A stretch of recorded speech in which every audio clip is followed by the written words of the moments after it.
There are moments in history where courage and futility become the same thing. Pickett's charge is that moment.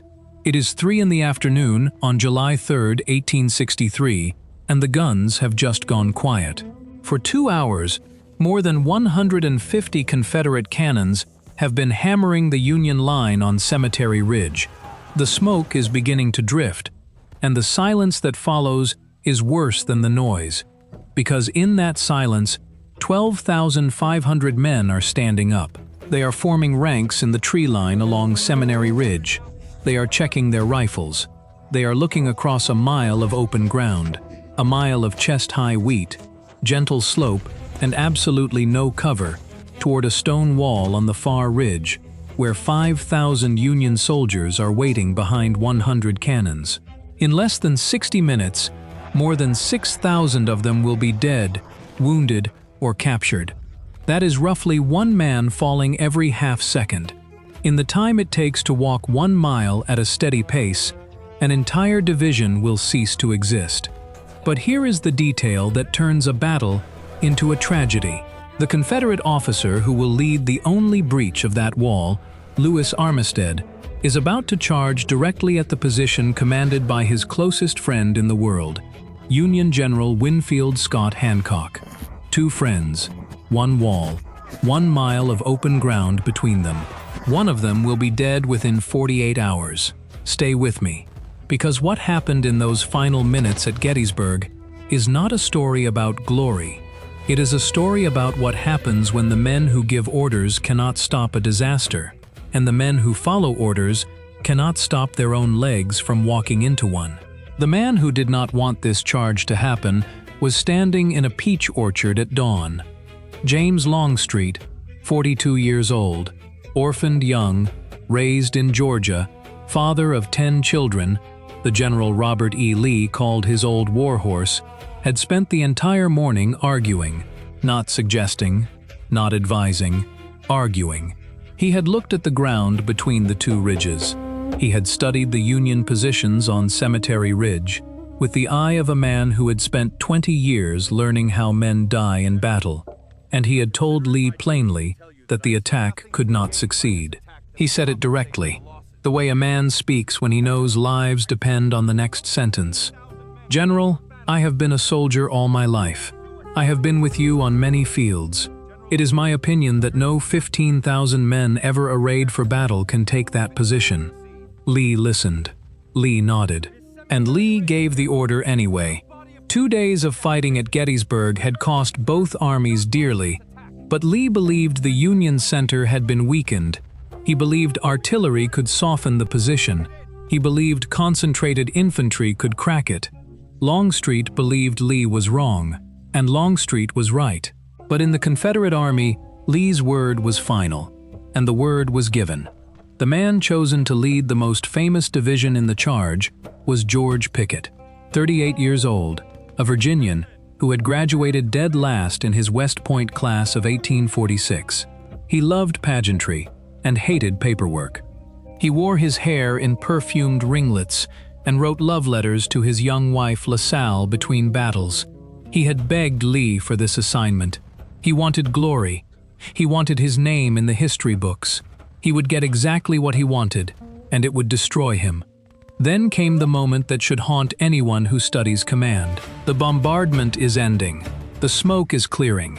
Pickett rides to Longstreet and asks the question, "General, shall I advance?" Longstreet cannot speak. He has spent the morning predicting this exact disaster. He has told Lee it will fail. He has told Pickett no force on earth can take that position. And now the order has come down from Lee, and Longstreet, the man who saw the catastrophe before it happened, cannot bring himself to say the word that will send 12,500 men to their deaths. He lowers his chin. He nods. The most devastating order in American military history was given without a single word spoken. Just a nod, just gravity pulling a man's head downward under the weight of what he knew was coming. In the tree line along Seminary Ridge, 12,500 men are making their final preparations, and every one of them carries a story that will end in the next hour. Richard Garnett is 41 years old, a Virginian. orphaned young, a career army man who has spent his entire adult life in uniform. Earlier in the war, he commanded Stonewall Jackson's old brigade, and at the Battle of Kernstown, Jackson accused him of cowardice for ordering a retreat without permission. The accusation was a lie. Garnett's men were out of ammunition. There was nothing left to fire, but the charge followed him like a shadow that never lifted. He demanded a court-martial to clear his name. It never came. Now, on this July afternoon, Garnett cannot walk. Sciatic nerve damage and an earlier wound have left his legs nearly useless. His officers beg him to stay behind. He refuses. He will ride his horse into the charge, a mounted officer on a field where every other man is walking, the tallest target on a mile of open ground. Whether he is trying to prove his courage, redeem his name, or simply lead from the front because his broken body gives him no other choice, historians have argued for generations. But the emotional truth is beyond argument. Garnett swings into the saddle, knowing it will make him the most visible man on the field. His soldiers see him up there, sitting tall on horseback, and they cheer. One man shouts, "Boys, look at General Garnett. He is on horseback." It is the last time most of them will see him alive. Behind Garnett's brigade, Lewis Armistead prepares his own men. He is 46, a career officer with a limp from an old wound and a quiet way about him that hides something heavier than rank or duty. His closest friend in the world, the man he considers a brother, is Winfield Scott Hancock. And Hancock is on the other side of that field, behind that wall, waiting. Armistead knows exactly where Hancock is positioned. He knows the layout of the Union line, and in less than 30 minutes, he is going to lead a charge directly at his best friend's guns. That is not a battle. That is Greek tragedy set in a Pennsylvania wheat field. But not all of these men are officers with stories that history will remember. More than half the assault force comes from Pettigrew's and Trimble's divisions. North Carolinians, Mississippians, Alabamians, Tennesseans. Many are conscripts, farm boys from the Piedmont who marched hundreds of miles north on roads that barely existed. These were not the proud volunteers of 1861. These were the men the war had scraped from the bottom of the barrel, and the barrel was almost empty. Pettigrew's men had already been mauled on day one of Gettysburg. They lost a third of their strength 48 hours ago. They are being asked to do it again. What do you tell yourself to make your legs move forward into certain death? What do you think about in those last quiet minutes in the tree line? Your mother's kitchen? The girl you left behind? The field you will never plow again? Nobody wrote those thoughts down. The men who could have were mostly dead by 4 o'clock. But before those men took their first step into the wheat, something was supposed to happen that would give them a chance. 2 hours of artillery fire designed to tear the Union line apart and turn that impossible mile into something survivable. It didn't work. And what happens next is one of the cruelest details in the entire story. At 7 minutes past 1 in the afternoon, 150 Confederate cannons open fire simultaneously. The sound is beyond anything these men have ever experienced. Veterans later compared it to continuous thunder that shook the ground like an earthquake. The target is Cemetery Ridge, where the Union Second Corps sits behind a low stone wall with over 100 cannons of their own. The plan is straightforward. 2 hours of concentrated fire to destroy Union artillery, shatter the infantry, and blow a hole in the line that 12,500 men can walk through. For 2 hours, nearly 10,000 rounds scream across the valley between the ridges. The earth shakes. Smoke fills the air so thick that gunners on both sides lose sight of their targets. And this is where the plan dies. Confederate gunners, blinded by their own smoke, overshoot. Round after round sails over the crest of Cemetery Ridge and explodes in the rear area. Wagons are destroyed, horses are killed, supply trains are shattered. The rear of the Union position is a nightmare of explosions and flying debris. But the stone wall, the 4-foot barrier of Pennsylvania fieldstone where the Union infantry is crouched and waiting, is almost untouched. The cannons that were supposed to be destroyed are still loaded. The riflemen who were supposed to be shattered are still breathing. The cruelest form of hope is the kind built on a lie you cannot see. Those 12,500 men are about to step off Seminary Ridge, believing the bombardment has broken the enemy. It has not broken a single thing except the silence. The men in the tree line do not know this. The men behind the stone wall do, and they are waiting. They step off the ridge in parade ground order. Flags up, bayonets fixed. Officers walking ahead of their companies with swords drawn. The formation stretches nearly a mile wide across the fields of Seminary Ridge, and even Union defenders on the far ridge will later admit the sight took their breath away. 12,500 men walking in step across a wheat field in July, rifle barrels glinting in the afternoon sun, lines dressed as neatly as a formal review. For the first 400 yards, nothing happens. The Union guns are silent. They are waiting for the range to close, and in that silence, the only sounds are boots crushing wheat, the jingle of equipment, and the breathing of men who are trying not to think about what is waiting at the end of this walk. At roughly 600 yards from the stone wall, the Union artillery speaks. Not the distant thunder of the bombardment duel. This is close-range canister.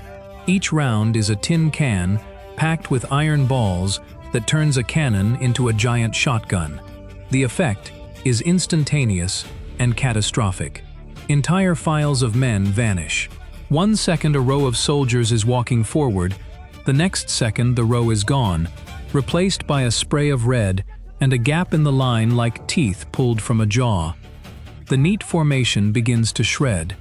Men instinctively drift toward the center, away from the flanking fire pouring in from both sides. The mile-wide front is compressing, squeezing together, becoming a denser and denser target. At the Emmitsburg Road, a shallow depression that runs across the field like a scar in the earth. Something worse happens. Thousands of men drop into the low ground and refuse to go further. Try to hold this picture in your mind. You are 20 years old. You are a farm boy from North Carolina. You have already fought through Gettysburg 2 days ago and watched your friends die beside you. You have just marched 600 yards under artillery fire that turned the men next to you into pieces of meat. You have reached a shallow ditch in the road, and every nerve ending in your body, every instinct that millions of years of evolution built into your bones, is screaming at you to press yourself into the earth and stay there. Ahead of you, 300 yards of open ground and a stone wall full of men trying to kill you. Behind you, officers screaming at you to get up. No one gives an order to stop. No one needs to. The body has its own calculations, and the math says staying alive means staying down. Officers scream, threaten, plead. Some men rise and push forward. Most do not. The charge loses more than a third of its force to this single stretch of sunken road. This is what the paintings never show you. The famous images of Pickett's charge depict a solid gray line surging heroically toward the wall. Brave men, shoulder to shoulder, marching into legend. The truth is that by the halfway point, the line was broken. The formation was gone, and thousands of men were lying flat in a ditch, unable to make their legs carry them forward into certain death. What happened next was accomplished not by 12,000 men, but by 5,000 or 6,000, the ones whose legs still obeyed, the ones who stood up from that ditch and kept walking. What makes a man do that? Not courage. Courage runs out after 600 yards of canister fire. Something else, something closer to numbness, or duty so deep it overrides the animal brain, or simply the inability to lie in a ditch while the men around you are dying on their feet. Whatever it is, it has no name. But it carried those 5,000 men across the Emmitsburg Road and into the final 300 yards. Inside 200 yards, the world reduces to noise, smoke, and the men directly in front of you. Visibility drops to 50 yards. The compressed mass of gray and butternut perhaps 6,000 men, pushed together into a frontage barely half a mile wide, is walking into the densest concentration of rifle fire any of them have ever experienced. Somewhere in this hell, wheat is burning from muzzle flashes. Gunpowder smoke chokes the air thick as burning sulfur. Men are aiming at nothing but the flicker of enemy muzzle fire through a curtain of white and gray haze.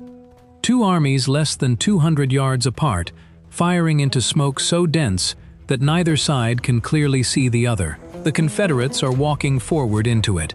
The Union soldiers are standing still and pouring fire downhill into it. And still, somehow, the gray line keeps coming. At 100 yards, the Union infantry behind the wall is firing as fast as men can load, 3 rounds per minute per man. Several thousand rifles on the line. The volume of fire turns the air itself into something lethal. Mini balls, soft lead rounds that mushroom on impact, arriving at 950 feet per second. The incoming rounds make a continuous hissing sound, like a storm made of metal. Richard Garnett is still on horseback. He has ridden the full mile through the heaviest fire any of these men have ever seen. Sitting upright in the saddle, his useless legs gripping the horse, his uniform spotless, his sword raised. He is somewhere around 100 yards from the wall when a bullet finds him. He topples from the horse. His body will not be positively identified for days. The fighting over this ground will be so intense that his remains are trampled beyond recognition. The man who rode a mile to redeem his honor is dead in a wheat field, his body so mangled that his own men cannot find him. The court-martial he demanded never came. The vindication he sought ended with a mini-ball and a mile of open ground. He was 41 years old. At approximately 25 minutes past 3, the first Confederates reached the stone wall at a point called the Angle, a shallow bend near a small copse of trees. Perhaps 200 men, perhaps 300. They climb over the wall.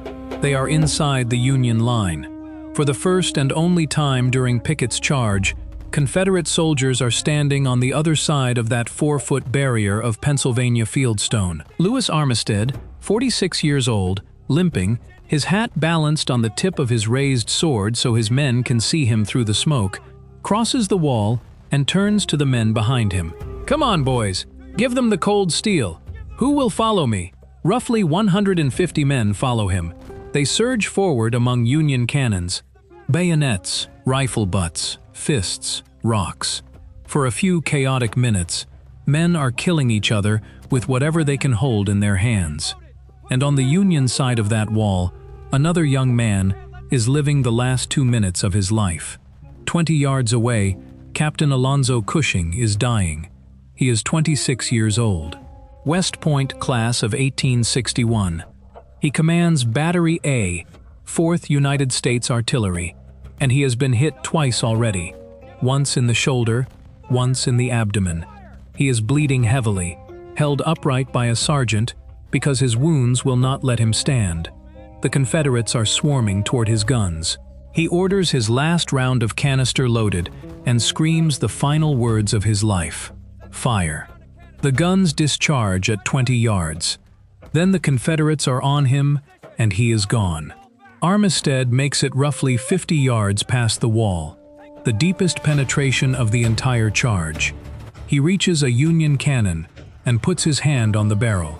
And then he is hit. A bullet, possibly more than one. He falls beside the gun.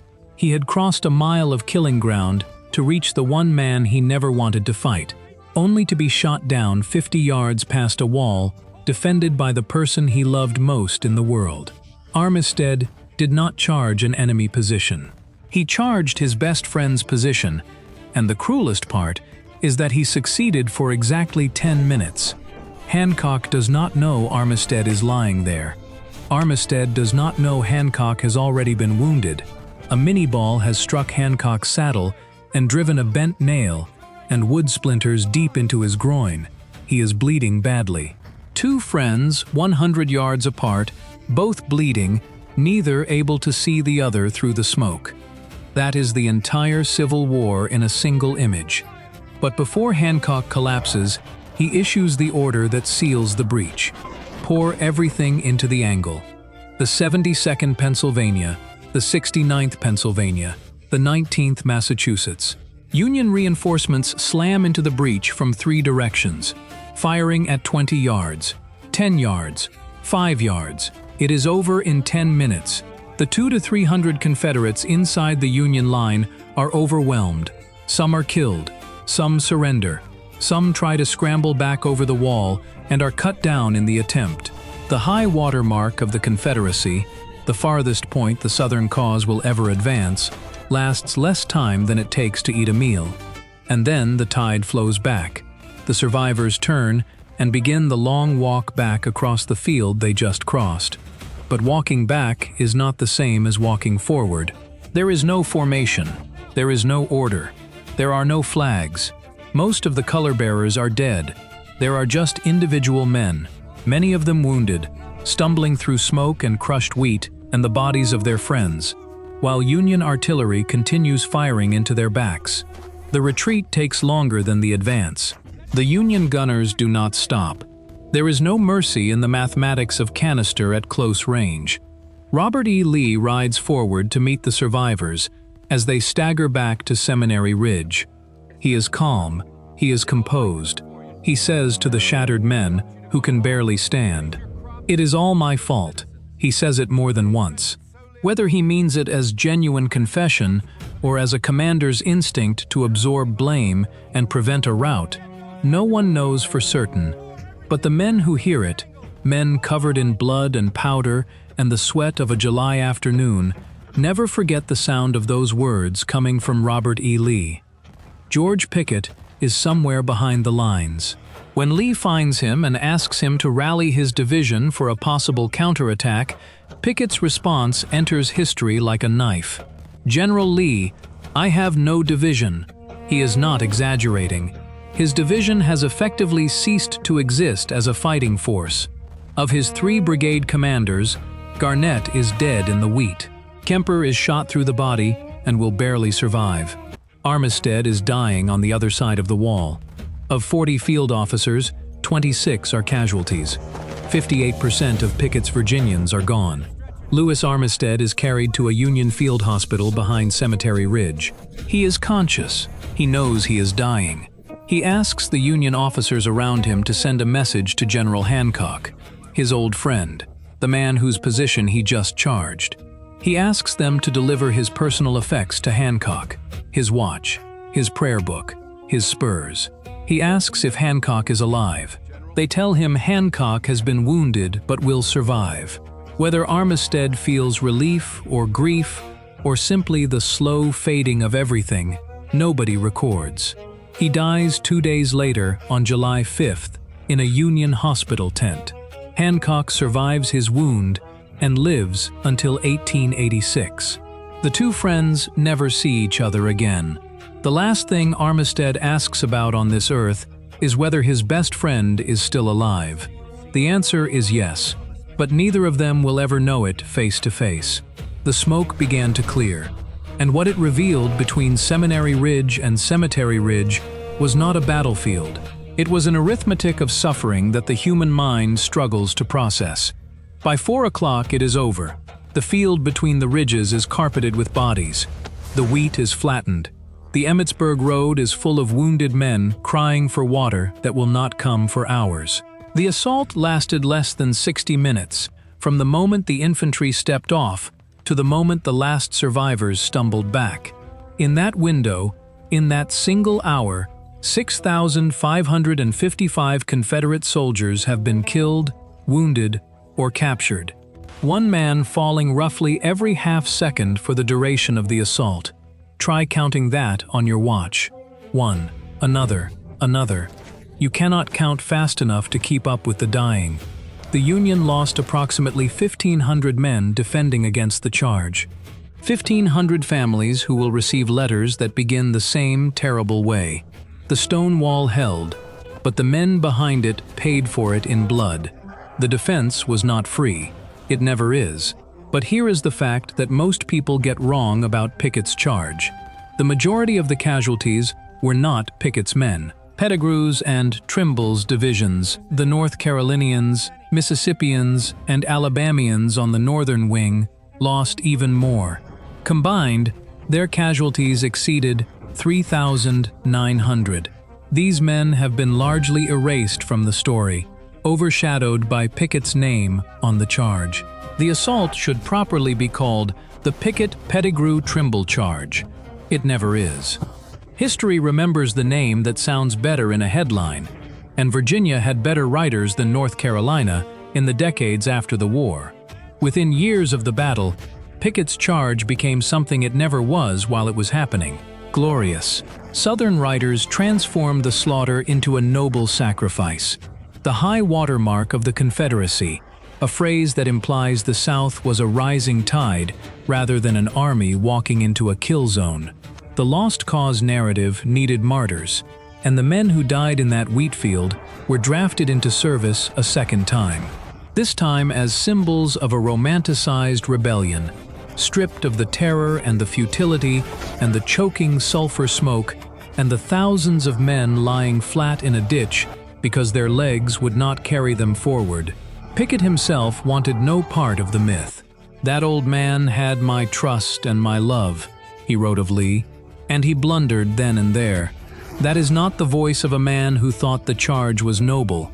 That is the voice of a man who sent his friends to die on another man's order and lived with it for 12 years, until his own death in 1875. He sold insurance after the war. He refused to discuss the charge publicly. His wife later wrote that he wept every anniversary of July 3rd. He never forgave Lee. The dead were drafted into service a second time, as symbols of a cause they could no longer refuse. And one more detail most people never learn. Captain Alonzo Cushing, the 26-year-old artillerist who fired his last canister round into Armistead's charge at 20 yards, who was held upright by a sergeant because his wounds would not let him stand, who screamed his final order with his final breath, was not recognized for his actions for 151 years. He received the Medal of Honor in 2014. It took the United States government a century and a half to honor the man who helped hold the line at the most famous moment of the most famous battle of the Civil War. Some debts take a long time to pay. Some are never paid at all. The next day is July 4th, 1863, Independence Day. It rains. Union burial details move across the field between the ridges and begin the work of putting the dead into the ground. They bury approximately 3,500 Confederate soldiers in shallow trenches, the rain turning freshly dug earth to mud. Many of the bodies are so badly damaged by artillery that they cannot be identified. The burial details work in silence. There is nothing to say. The wheat field has become a graveyard. In Washington, Abraham Lincoln receives word of Gettysburg on the same day he learns of the fall of Vicksburg on the Mississippi. The twin victories mean the war has turned. In Richmond, the news arrives more slowly, and its meaning takes longer to absorb. The Army of Northern Virginia has been broken, not destroyed. Lee will retreat across the Potomac and fight for 2 more years, but the offensive power that carried the Confederacy into Pennsylvania is gone. It will never return. The war will grind on until 1865. Hundreds of thousands more will die. But the men who study these things, the historians and the strategists and the students of how wars end, will look back and point to that single hour on July 3rd as the moment the Confederacy's fate was sealed.